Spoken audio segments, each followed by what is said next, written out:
રાજકોટમાં નશાના કાળા કારોબાર સામે રાજકોટ શહેર એસઓજીએ મોટી અને સફળ કામગીરી પાર પાડી છે. અમદાવાદ રાજકોટ હાઇવે પર આવેલી બામણબોર ચેકપોસ્ટ પાસેથી એસઓજીની ટીમે 1 કરોડથી પણ વધુની કિંમતનો વિપુલ પ્રમાણમાં ગાંજાનો જથ્થો ઝડપી પાડ્યો છે. આ અંગે મળેલી વિગતો મુજબ આ નશીલા પદાર્થનો જથ્થો ઓરિસ્સાથી ટ્રક મારફતે મંગાવવામાં આવ્યો હતો. એસઓજીએ બામણબોર ગામ તરફ જવાના રસ્તેથી ટ્રકને આંતરીને તપાસ કરતા તેમાંથી મોટી માત્રામાં ગાંજો મળી આવ્યો હતો. પોલીસે ઘટના સ્થળેથી મોહમ્મદ ઉર્ફે કાળો અને અરબાઝ સંધી નામના 2 આરોપીઓની અટકાયત કરી છે. પ્રાથમિક પૂછપરછમાં સામે આવ્યું છે કે રમીજ ઉર્ફે માયો નામના શખ્સે આ બંને આરોપીઓને માલ પહોંચાડવાની ટ્રીપ દીઠ 20,000 રૂપિયા આપવાનું નક્કી કર્યું હતું. જ્યારે આ નશીલા પદાર્થનો જથ્થો ઓરિસ્સાથી અમિત ઉર્ફે ગુરખા નામના વ્યક્તિએ પૂરો પાડ્યો હતો. પોલીસે ગાંજો અને ટ્રક સહિત કુલ 1.5 કરોડથી વધુનો મુદ્દામાલ કબજે લીધો છે. ગુજરાતના ડેપ્યુટી સીએમ સાહેબ હર્ષ સંઘવી સાહેબ, ડીડી સાહેબ મલિક સાહેબ તેમજ સીપી રાજકોટ સાહેબ રાજેશકુમાર ઝા સાહેબ એમને નો ડ્રગ્સ ઇન ગુજરાત નામની ઝુંબેશ ઉપાડી હતી. એના ભાગરૂપે રાજકોટ સિટી એસઓજી બ્રાન્ચ દ્વારા 1.5 કરોડનો આશરે 205 કિલો ગાંજો બામણબોર પાસેથી પકડી પાડ્યું છે અને એક મોટી સફળતા રાજકોટ સિટી એસઓજીને મળી છે.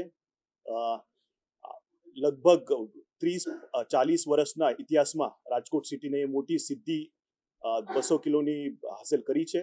તો હું રાજકોટ સિટી એસઓજી છે અને ક્રાઇમ બ્રાન્ચ છે એમને બહુ અભિનંદન આપું છું. ગાંજો જે છે એ ઓરિસ્સાથી આવતો હતો.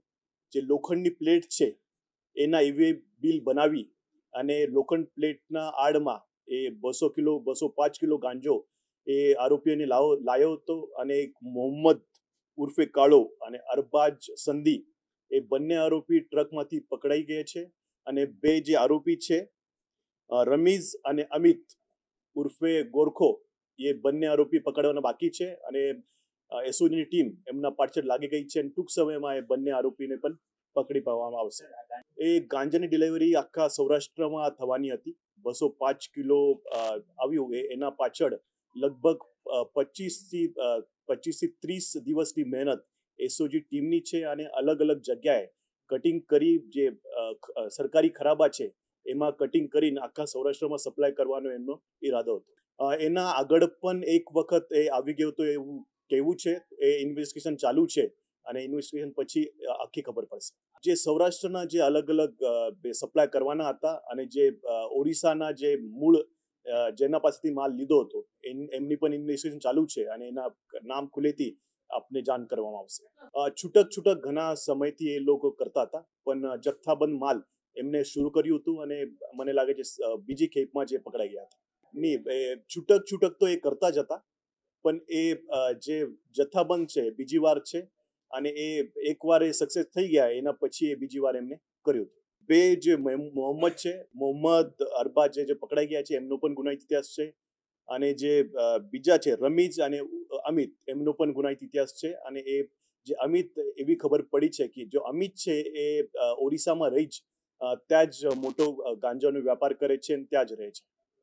જે સરકારી ખરાબાનો ઉપયોગ થાય છે ને તો સરકારી ખરાબામાં જે અતિક્રમણ થાય છે એના ઉપર જે એક્શન ચાલુ જ છે અને જે તમે જોયું હશે કે જંગલેશ્વર જે રીતે ડિમોલિશન કર્યું એવી રીતે કઈ ઇલીગલ કન્સ્ટ્રક્શન હશે તો એ પણ આગળના સમયમાં કાર્યવાહી કરવામાં આવશે. શાળા કોલેજમાં લગભગ અમારે એસઓજી ટીમ અવેરનેસનો પ્રોગ્રામ લગભગ આ વર્ષમાં 700 થી 800 પ્રોગ્રામ અમે એનાથી વધારે પ્રોગ્રામ શાળા સ્કૂલમાં અમે કરીએ છીએ અને એના આગળ એ આટલો બધો જથ્થો મળવાના પછી અમે એ ઝુંબેશ વધુ સક્રિય કરવાના છીએ અને વધારે સ્કૂલના સ્ટુડન્ટમાં અવેરનેસ આવે એવો અમારો પ્રયત્ન રહેશે. જે 2 આરોપી છે એ માલ લાવનારા છે અને જે 2 આરોપી પેન્ડિંગ છે એ માલ મંગાવનારા છે. જે આરોપીઓ છે એમના પાસેથી જે મુદ્દામાલ મળ્યો છે એમાં તો ફિલહાલ મોબાઈલ, ડ્રગ્સ અને ગાંજો જ છે પણ જે મંગાવનારા હતા એ જે 2 પકડવાના બાકી છે. અમિત જો છે એ મેઇન મંગાવનારો હતો એ પકડવાનું બાકી છે અને લગભગ ઓરિસ્સા રહે છે. એના પકડવા પછી એ જો ટ્રાન્ઝેક્શન છે એના પ્રત્યે ખબર પડશે.